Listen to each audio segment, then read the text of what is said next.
इस कहानी की शुरुआत में हमें शी-हल्क यानी कि जेनिफर वॉल्टर्स को दिखाया जाता है, जो एक कानूनी वकील होती है जिसे सभी प्यार से जेन बुलाते थे। वो अपनी आखिरी दलील पेश करने की तैयारी कर रही थी क्योंकि उसे GLKH के खिलाफ केस लड़ने के लिए चुना गया था। लेकिन लॉयर डेनिस जेन से कहता है कि अच्छा होगा कि दलील में पेश करूं, जिससे मुझे पूरा यकीन है कि हम ये केस जीत जाएंगे। लेकिन जेन की दोस्त निकी, जो कि एक लीगल असिस्टेंट होती है, वो डेनिस को वहाँ से बाहर भगा देती है और जेन से कहती है कि तुम्हारी आखिरी दलील बहुत अच्छी है। जेन भी इससे खुश होती है और निकी से कहती है कि मुझे किसी भी हाल में ये केस जीतना है। तो निकी उसे कहती है कि ये केस तुम ही जीतोगी और अगर चीजें तुम्हारे मुताबिक ना हो तो तुम हल्क बन जाना, क्योंकि सिर्फ निकी और जेन के पेरेंट्स ही जानते थे कि वो शी-हल्क है। फिर निकी वहाँ से चली जाती है। फिर जेन फोर्थ वॉल के थ्रू हम ऑडियंस से बात करती है। जैसे कि डेडपूल हमसे बात कर सकता था, वैसे ही जेन भी हमसे बात कर सकती है और वो हमें फ्लैशबैक के थ्रू बताती है कि वो शी-हल्क कैसे बनी। फिर हमें कुछ महीनों पहले का सीन दिखाया जाता है, जब बिलीव के बाद जेन अपने कजन ब्रूस के बारे में पूछने लग जाती है। लेकिन तभी उनके सामने सकार का क्लास 8 कुरियर स्पेसक्राफ्ट आ जाता है, जिसकी वजह से जेन और ब्रूस का एक भयानक एक्सीडेंट हो जाता है। जेन कार से बाहर निकलने लगती है, लेकिन तभी उसके हाथ पर घाव हो जाता है, मगर वो इसकी फिक्र किए बिना ब्रूस को बचाने के लिए कार में जाती है, क्योंकि वो अभी डिवाइस की वजह से नॉर्मल रूप में था और उसका एक हाथ काम नहीं कर रहा था। इसीलिए जेन उसे बाहर निकालती है। ब्रूस उसे ऐसा करने से मना करता है क्योंकि उसका खून जेन के खून में मिल सकता था। तभी ब्रूस का ना बेटा जेन के घाव की वजह से उसके शरीर में मिल जाता है और वो शी-हल्क में तब्दील हो जाती है। जेन को हल्क बनने के बाद कुछ समझ नहीं आता और वहाँ से भाग जाती है। जेन की जब आँख खुलती है तो एक टाउन के पास होती है। जेन की हालत काफी खराब हो चुकी थी, इसीलिए एक बाहर के वॉशरूम में जाती है, जहाँ वो हाथ मुँह धोने लगती है। तभी वहाँ कुछ गर्ल्स आ जाती है, जो जेन की हालत देखकर उसे ठीक करने की कोशिश करती है, क्योंकि उन्हें लगता है कि किसी ने उसे चोट पहुँचाई है। फिर वो उनसे फोन नंबर लेकर ब्रूस को फोन लगाती है और बाहर आकर उसके आने का इंतजार करने लग जाती है। लेकिन तभी कुछ लड़के आकर जेन को परेशान करने लग जाते हैं, जिससे जेन शी-हल्क में तब्दील हो जाती है। वो तीनों लड़के काफी डर जाते हैं। जेन उन पर हमला करने वाली होती है, लेकिन तभी हल्क वहाँ आकर उसे रोक लेता है। जेन की जब अगली सुबह खुलती है तो बीच पर बने एक घर में होती है, लेकिन वहाँ कोई नहीं होता। तभी उसे गाने की आवाज सुनाई देती है और वो समाज का पीछा करते करते उस घर के बेसमेंट में बनी एक लैब में पहुँचती है, जहाँ हल्क कुछ काम कर रहा था। जेन उससे कहती है कि क्या तुम वापस से हल्क बन गए? तो ब्रूस उसे कहता है कि मैं स्मार्ट हल्क हूँ और ये नाम मेरे फैंस ने रखा है। जेन उससे पूछती है कि ये जगह कौन सी है? तो ब्रूस उसे बताता है कि हम मेक्सिको में हैं और मेरी तुम्हारे पेरेंट्स से बात हो गई है कि हम दोनों ठीक हैं। फिर उसे ये भी बताता है कि ये लैब वो जगह है जहाँ मैं हल्क और बैनर को एक कर पाया जब बिलीव के दौरान आधी दुनिया साफ हो गई थी, और इस लैब को टोनी ने मेरे लिए बनाया था और वो मेरा अच्छा दोस्त था। जेन उससे पूछती है कि क्या हम किसी स्पेसशिप से टकराए थे? ब्रूस उसे कहता है कि स्पेसक्राफ्ट सकारन क्लास 8 एयरक्राफ्ट था, जो शायद मुझे कोई मैसेज देना चाहता था। लेकिन पहले मुझे तुम पर ध्यान देना होगा, क्योंकि तुम भी अब एक हल्क बन चुकी हो। इससे जेन परेशान होती है। ब्रूस उसे बताता है कि जब हमारा एक्सीडेंट हुआ था तो मेरे खून की वजह से गामा रेडिएशन तुम्हारी बॉडी में घुस गई। जेन इससे परेशान हुई कहती है कि क्या मैं मर जाऊंगी? तो ब्रूस उसे अच्छे से समझाता है कि ऐसा नहीं होगा, बल्कि हम दोनों में जेनेटिक फैक्टर का एक अजीब सा मेल है, जिससे हम दोनों गामा रेडिएशन को एब्जॉर्ब करके हल्क बन जाते हैं। और मैंने जब तुम्हारे खून की जांच की तो मुझे पता चला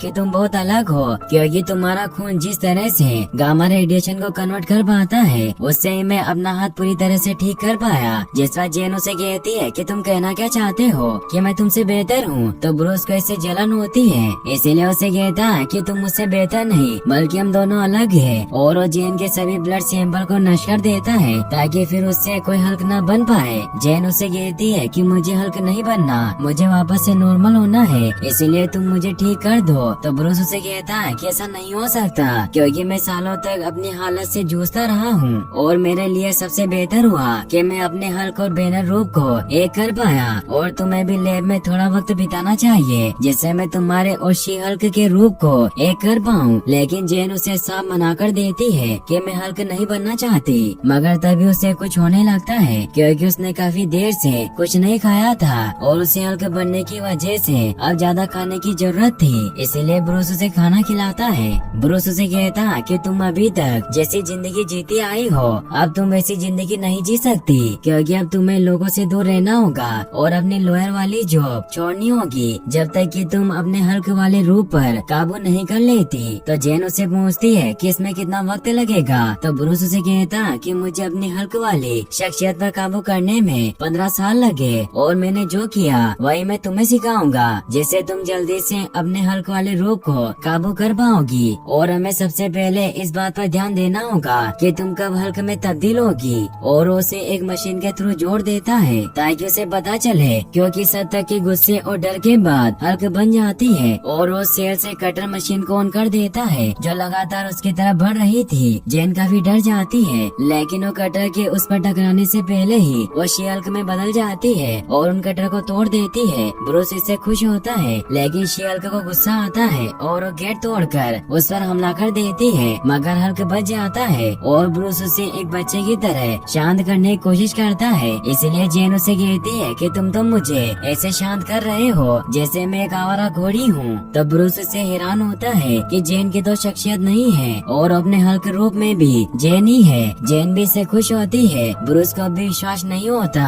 क्योंकि जब वो हल्क बना था तो 10 साल तक अपनी हल्क वाली शख्सियत से जूझता रहा। जेन उसे बताती है कि जब पहली बार मैं शी हल्क बनी थी तो मेरे दिमाग में बहुत कुछ चल रहा था, इसलिए मुझे कुछ याद नहीं, लेकिन अब मैं बिल्कुल ठीक हूँ। तो ब्रूस अपने नोट्स में से पहले चैप्टर को हटा देता है जब उसे शी हल्क और जेन की बॉडी को एक करना था। जेन उसे पूछती है कि अगर मुझे वापस से जेन बनना है तो मुझे क्या करना होगा और तुम क्या करते थे। तो ब्रूस उसे बताता है कि आमतौर पर मैं किसी जेट से गिरता था या फिर नताशा मुझे लोरी सुनाती थी, तब मैं वापस से नॉर्मल हो जाता था। और एक बार तो मैं सकार प्लेनेट पर 2 साल तक अपने हल्क रूप में फंसा रहा। तो जेन उसे कहती है कि मुझे हल्क नहीं बनना और मैं 2 साल तक किसी प्लेनेट पर नहीं फंसना चाहती। तो ब्रूस उसे समझाता है कि तुम्हारा थोड़ा सा गुस्सा भी लोगों को बहुत नुकसान पहुंचा सकता है, और अगर एक बार लोगों ने तुम्हें मोशने की तरह देख लिया तो लोग उसे कभी नहीं भूलेंगे। तो जेन भी उसकी बात समझ जाती है और उसे कहती है कि मुझे हल्क बनना सिखाओ। फिर दिखाया जाता है कि ब्रूस शाम को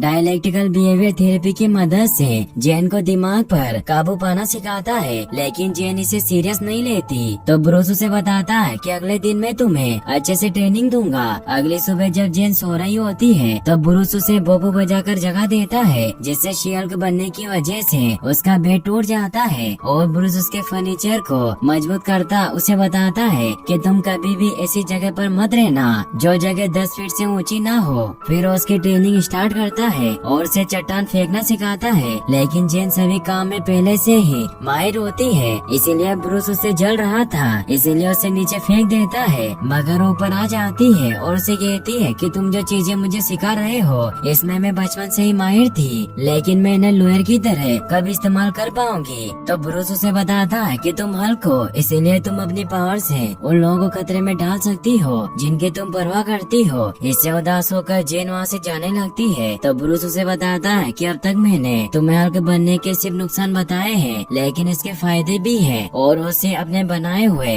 बार में लेकर जाता है और उसे बताता है कि हम हल्क होने की वजह से जितनी चाहे उतनी ड्रिंक कर सकते हैं और हम टल्ली भी नहीं होते, और वो पूरा दिन बैठकर बहुत सारी शराब पी जाते हैं। ब्रूस उसे बताता है कि ये बार मैंने और टोनी ने बनाया था, वो वक्त बहुत मुश्किल था, लेकिन फिर भी हम खुलकर जिए। इसी बात पर वो दोनों एक और पेग पीते हैं। फिर अगली सुबह हमें दिखाया जाता है कि ब्रूस जेन को हल्क की तरह खाना खाने के बारे में बता रहा होता है, मगर अब जेन इन सब से परेशान हो चुकी थी और वो अपनी लॉयर वाली जिंदगी में फिर से लौटना चाहती है। इसीलिए वो ब्रूस से कहती है कि मुझे सुपर हीरो नहीं बनना, मैं अपनी नॉर्मल लाइफ में वापस लौटना चाहती हूँ। तो ब्रूस उसे कहता है कि हम दोनों दुनिया की रखवाली के लिए बने हैं, इसीलिए मुझे तुम्हें काबिल बनाना होगा। तो जेन उसे कहती है कि मैं अपने गुस्से को काबू करना सीख गई, और वो उसे हल्क से वापस जेन बनकर दिखाती है और वो वहाँ से ब्रूस की जीप लेकर जाने लगती है, मगर ब्रूस उसे रोकना चाहता था। इसीलिए उसे कहता है कि तुम मानो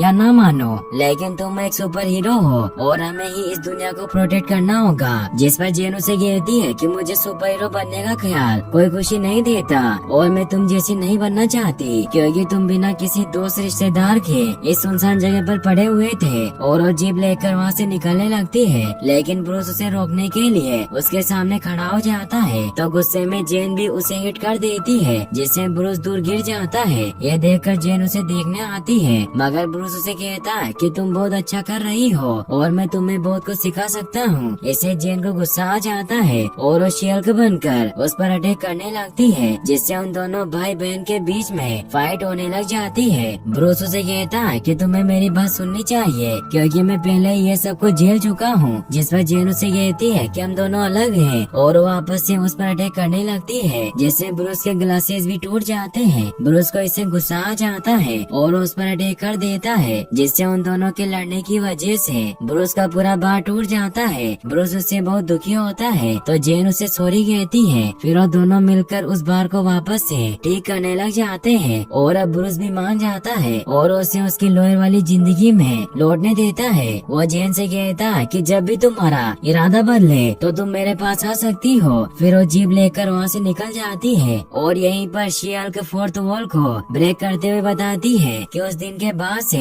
मुझे हल्क बनने का कोई दौरा नहीं पड़ा, और अब मैं कभी भी हल्क नहीं बनूंगी। फिर वो केस जीतने के लिए जाती है और वो अपनी आखिरी दलील पेश करने वाली होती है, लेकिन तभी मेरी नाम की एक सुपर वुमन वहाँ हमला कर देती है, जिसे टाइटेनिया नाम से भी जाना जाता है, जो एक सोशल मीडिया इन्फ्लुएंसर होती है। जेन भी वहाँ छिप जाती है, तो उसकी बेस्ट फ्रेंड निकी उसे कहती है कि अब तुम्हारा शियल्क में बदलने का वक्त आ गया, और जेन को ना चाहते हुए भी लोगों को बचाने के लिए बदलना पड़ता है। यह देखकर सभी हैरान हो जाते हैं। टाइटेनिया लोगों को मारने के लिए एक टेबल फेंकती है, लेकिन शियल्क उसे पकड़ लेती है और टाइटेनिया को मुक्का मारकर बेहोश कर देती है, जिससे उसे पकड़ लिया जाता है। फिर जेन वापस से नॉर्मल हो जाती है और अब अपनी आखिरी दलील देने के लिए तैयार थी, और यहीं पर एपिसोड एंड हो जाता है। फिर हमें इसके पोस्ट क्रेडिट सीन में दिखाया जाता है कि जेन ब्रूस के साथ बैठकर उसके बार में ड्रिंक कर रही होती है, और वो दोनों कैप्टन अमेरिका की बात कर रहे थे, क्योंकि जेन स्टीव को पसंद करती थी। और यहीं पर एपिसोड फाइनली एंड हो जाता